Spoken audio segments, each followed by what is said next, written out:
It has been 4 years since a local doctor admitted he was part of a major cocaine ring. The other people who got in trouble in that case have already spent time behind bars. But as Fox 6 investigator Megan Dwyer explains, the doctor appears to be getting some special treatment. The federal court sentencing for Dr. Steven Armus has been postponed more than a dozen times over the course of the last 4 years.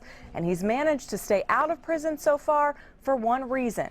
He's been snitching on his patients. I have never seen anything like this, and in the research that I've done, nationally, nothing like this has ever happened before.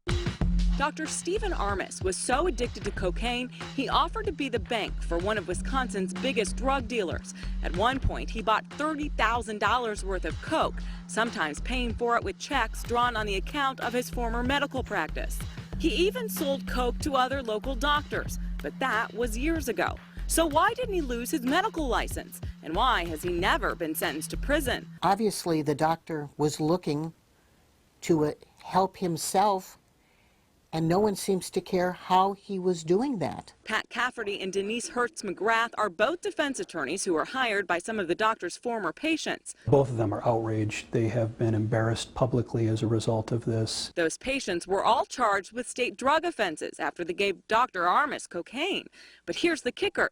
The patients were not big-time drug dealers. They were set up by Dr. Armus, who started working as a confidential informant shortly after his own legal troubles. The doctor is wired, and the doctor is setting up cocaine buys. Court records show he offered to help federal agents by going undercover. He'd help cops catch other drug dealers, and in return, a judge might go easy on him. In this case, he targeted people who were not criminals. He targeted his patients who were basically innocent people. It's unclear if law enforcement realized there would be privacy law concerns when they put a wire on a doctor. I think it's wrong. Fast forward 4 years, his patients have faced the music in court, but Dr. Armus still hasn't been sentenced for his own crimes. I question the decision-making on this. His former patients have now filed a complaint against him with the Wisconsin Medical Examining Board. They are hopeful that the state is going to take Dr. Armus's license as a result of what he did to them. And they're arguing the doctor violated their trust and their privacy by accessing their medical records to set up drug buys. When this all initially went down, Dr. Armus was required to be drug tested 56 times a year in order to keep his medical license.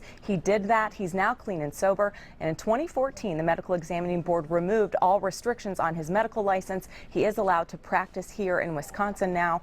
The next sentencing has been delayed until just before Thanksgiving.